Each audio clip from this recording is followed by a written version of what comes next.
कराची शहर पर अगली सुबह का आगाज़ हो चुका था। दिन के 8 बजे का वक्त था। रात आया तूफ़ान अब दम चुका था, मगर उसके असरात शायद बहुत अरसा रहने वाले थे।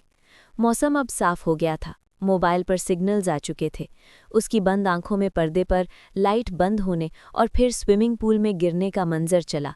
इसके बाद अपने गले पर दहकते लबों का लम्स, जिससे वो नींद में भी घबरा कर करवट बदलने की कोशिश करने लगी। जब उसे महसूस हुआ वो मजबूत हिसार में कैद थी। उसने बहुत मुश्किल से अपनी मुंदी आंखें खोलीं, फिर कितनी ही देर अपने हवास बहाल करती रही तो उसकी निगाह अपने दाएं कांधे पर गई। किसी का मजबूत बाजू उसके गिर्द मजबूती से हिसार बनाए हुए था। सहरिश की नज़र बाईं जानिब गई तो जो चेहरा उसने देखा वो बिलाल का था। उसकी तरफ चेहरा किए औंधे मुंह लेटा गहरी नींद सो रहा था। सहरिश के हवास अभी भी मुकम्मल बेदार नहीं हुए थे। आखिरी चीज़ जो उसे रात की याद थी वो खुद का स्विमिंग पूल में बेहोश हो जाना था। बिलाल कब आया, वो अब कहाँ थी, उसे कोई होश न था। उसने खाली दिमाग से बिलाल का बाजू अपने कांधे से दूर हटाया, जिससे बिलाल की नींद टूटी। अचानक सहरिश की निगाह बिलाल के चेहरे से होती उसके सीने और कांधे तक गई तो उसे 440 वोल्ट का झटका लगा। बिलाल के वजूद पर शर्ट नहीं थी, वो शर्टलेस था। फिर किसी तूफान खौफनाक एहसास के तहत सहरिश की निगाह अपने वजूद तक गई और फिर उसके सर पर जैसे ज़मीन और आसमान घूम पड़े। वो उस वक्त बिलाल की ब्लैक शर्ट में थे, जबकि उसे अच्छे से याद था कि वो कल रेड फ्रॉक में यहाँ आई थी। सहरिश उसके चेहरे के रंग पल में बदलते देख बिलाल ने नरमी से उसे पुकारा। उसकी आवाज़ से सहरिश जैसे किसी गहरे ख्याल से बाहर निकली। वो उठकर बैठ चुका था। बिलाल ने कुछ कहने की कोशिश की, जब सहरिश ब्लैंकेट पकड़ती नामहसूस अंदाज में खुद को छुपाती बेयकीनी से बिलाल को देख रही थी। क्या किया है तुमने मेरे साथ? बिलाल, ये लहजा उस सहरिश का नहीं था। वो इतनी सख्ती से सवाल पूछ रही थी कि बिलाल ने अजियत से आंखें मींच लीं। सहरिश, मेरी बात सुनो। उसने सहरिश के चेहरे पर हाथ रखना चाहा, मगर उससे दूर होकर बेड क्राउन से चिपक गई। मैंने पूछा है कि क्या किया है तुमने मेरे साथ? वो शिद्दत से चीखी कि बिलाल का सांस थम गया। वो सहरिश को जानता था। वो ये भी जानता था कि सहरिश इस सच को बर्दाश्त नहीं कर पाएगी। उसने निगाहें झुका दीं। कल रात जब मैं यहाँ आया तो तुम पूल में बेहोश पड़ी थीं। मोबाइल काम नहीं कर रहा था, गाड़ी कोई थी नहीं, मैं तुम्हें कैसे हॉस्पिटल लेकर जाता। इसीलिए तुम्हारी जान बचाने के लिए मुझे यही एक हल लगा कि मैं वो दानिस्ता अपनी बात अधूरी छोड़ गया। और उसकी बात का मतलब समझते ही सहरिश के सर पर जैसे आसमान फट गया। आंसू उसकी आंखों से निकलते उसके गालों पर बह गए। उसे लगा जैसे वो अब कभी हिल नहीं पाएगी। वो नफ़ी में सर हिलाती मज़ीद खुद को ब्लैंकेट में छुपाने लगी। तुम्हारी हालत ठीक नहीं थी सहरिश, तुम्हारी जान बचाने के लिए मुझे बस यही समझ आया। मेरी बात, वो भी कह ही रहा था जब सहरिश ने उसकी बात काट दी। तुम ऐसा कैसे कर सकते हो मेरे साथ बिलाल? तुम्हें शर्म नहीं आई मेरी इज्जत की धड्डियां बिखेरते हुए? तुमने एक बार भी ये नहीं सोचा कि इन सब के बाद कैसे करोगे मेरा सामना? वो दीवानी सी होकर चीख रही थी। बिलाल ने अजियत से आंखें उठाईं, सहरिश को देखा। उसकी बातों पर वो तड़प ही तो गया था। सहरिश, मुझे गलत मत समझो, मैंने बस तुम्हारी जान बचाने के लिए मरने देते मुझे बिलाल। काश तुमने मुझे मरने दिया होता तो वही अच्छा होता। वो अपने बाल मुट्ठी में दबोचते फूट फूट कर रो पड़ी। कितने मान से मैं तुम्हारे साथ कहीं भी आ जाती थी। अब मैं मामा को क्या मुंह दिखाऊंगी? मैं कैसे अपने घर वापस जाऊंगी बताओ? जवाब दो मुझे। वो हिचकियों से रोती उससे जवाब मांग रही थी। सहरिश, तुम मेरे निकाह में हो, ये गुनाह नहीं। वो एक बार फिर उसकी बात दरमियान में ही काट गई। निकाह हुआ था बिलाल, सिर्फ निकाह। तुम शादी से पहले कैसे कर सकते हो ये सब? तुमने तो मुझे मेरी ही नज़रों में गिरा दिया। इससे अच्छा था कि काश मैं कल रात मर जाती। कितने फ़ख्र से कहती थी मैं सबसे कि बिलाल कभी मेरी इजाज़त के बिना कोई हद पार नहीं करेगा। तुमने तो मुझे मेरी ही नज़रों में टके का कर दिया बिलाल। वो बहुत बुरी तरह से रो रही थी। बिलाल का दिल कितने टुकड़ों में टूटा वो बयान नहीं कर सकता था। सहरिश, उसने तड़प कर पुकारा और सहरिश के करीब होने की कोशिश की, जब सहरिश ने हाथ के इशारे से उसे दूर रहने को कह दिया। खबरदार, अगर तुमने मुझे अब हाथ भी लगाया, दूर रहो मुझसे। अब अगर तुम मेरे करीब आए तो मैं अपनी जान ले लूंगी। बिलाल, वो पागलों की तरह चीख रही थी। बिलाल जानता था वो इस वक्त अपने हवासों में नहीं थी। उसे जो धचका लगा था उसे कबूल करना भी उसके बस में नहीं था। वो खामोशी से उठा और कमरे से बाहर निकल गया। उसके जाने के बाद सहरिश बेड पर गिरी, फूट फूट कर रोने लगी।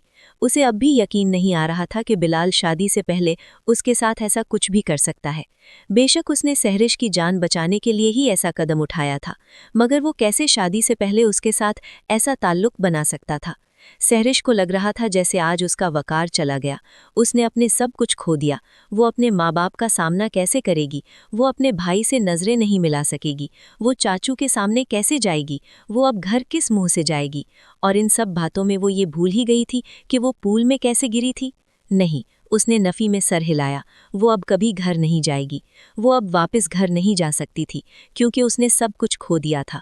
हाँ, वो वापस कभी घर नहीं जाएगी, वो सोच चुकी थी। अचानक उसे अपने वजूद में शदीद तकलीफ का एहसास होने लगा। ऐसा लगा जैसे जिस्म का एक एक हिस्सा टूट रहा था। उसका दिल चाहा कि वो खुद को आग लगा दे। उसने बेबसी से अपने गले को मसला, मगर बेसुकूनी हद से ज्यादा हो गई थी। वो बेड से उठी, शीशे के सामने आकर खड़ी हुई, फिर खुद को आईने में देखा। वो एक ही रात में कितनी बदल गई थी। वो बहुत कमज़ोर नजर आ रही थी। उसने अपना गला देखा, जहाँ सुर्ख निशान थे। फिर वो बेबसी से रो पड़ी। तो मर क्यों नहीं गई सहरिश? उसने पूरी कुव्वत से परफ्यूम की बोतल उठाकर शीशे में दे मारी, जैसे शीशा टुकड़े टुकड़े होता टूट गया। अचानक उसके कानों में अपनी आवाज़ पड़ी। मैं चाहती हूँ हमारी शादी ऐसी हो कि सारा कराची देखे, और मैं तुम्हारा अच्छा खासा पैसा लगवाऊंगी शादी पर। तो पहले वो पैसा कमाओ, अपना हर शौक मुझे तुम्हारे पैसों से पूरा करना है। मगर ये क्या हो गया? उसके अरमान, उसकी जिंदगी सब तबाह हो गई। वो किसी को मुंह दिखाने के काबिल नहीं रही थी। अब वो अपने बाल हाथों की मुट्ठियों में लिए चीख रही थी। उसकी चीखों की आवाज़ साथ वाले कमरे में मौजूद बिलाल के कानों तक जा रही थी, मगर वो वहीं बैठा रहा। वो जानता था कि इस वक्त सहरिश को अकेला छोड़ देना ही बेहतर था। तकरीबन 1 घंटे के बाद वो अपने कमरे से बाहर आई। आंखें रो रो कर सुर्ख हो रही थीं। उसने इस वक्त पिस्ते रंग की शर्ट और स्किन ट्राउज़र पहन रखा था। उसके बालों से अभी भी पानी के कतरे टपक रहे थे। वाइट शर्ट और ब्लू जीन्स में मौजूद बिलाल, जो लाउंज के सोफे पर बैठा था, उसे देखकर उठ खड़ा हुआ। उसके करीब आई। अब उसके चेहरे पर कोई तासुर नहीं था। सहरिश, मेरी बात सुनो। बिलाल ने कुछ कहने की कोशिश की तो सहरिश ने अपने हाथ में मौजूद शॉल खोली और उसे अपने वजूद के गिर्द ऐसे ओढ़ा जैसे खुद को छुपाना चाहा हो।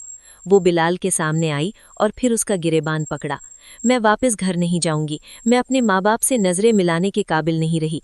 मैं तुम्हें कभी माफ नहीं करूंगी बिलाल, इसके लिए कभी भी नहीं। तुमने मेरी जान बचाने के चक्कर में मेरा वकार मुझसे छीन लिया। मैं तुमसे नफरत करती हूँ, सुना तुमने? वो उसके सीने पर अब मुक्के मार रही थी। बिलाल ने उसे रोका नहीं। सारी दुनिया के सामने चट्टान बनने वाला ये शख्स उसके सामने सर झुका देता था। आंसू दोनों की आंखों में थे। फिर सहरिश ने अपने आंसू साफ किए। मैं यहाँ से सीधा चाचू के पास जाऊंगी, उन्हें सब कुछ सच बताऊंगी, फिर जो फैसला वो करेंगे वही होगा। मगर अब मैं कभी घर नहीं जाऊंगी। सहरिश ने सख्ती से कहते बिलाल की शर्ट छोड़ दी। बिलाल जानता था कि उसका बाप उसे जान से मार देगा, ये सब जानने के बाद, मगर उसने कुछ नहीं कहा। सहरिश को एक नज़र देखा और फिर वो लाउंज से बाहर निकल गया। उसने कैब बुक की थी। दोनों सारा रास्ता खामोशी से आए थे। किसी ने कोई बात नहीं की। गाड़ी कराची की सड़कों से होती अपनी मंजिल की तरफ रवाना थी। उसे कोई होश नहीं थे उसके आसपास क्या हो रहा है। दोनों के दरमियान मौत से ज्यादा भयानक खामोशी थी। कब गाड़ी रुकी, कब वो लिफ्ट में दाखिल हुई, उसे कोई एहसास न हुआ। बस उसे याद था तो ये कि उसने खुद को फ्लैट के दरवाजे के सामने खड़े पाया।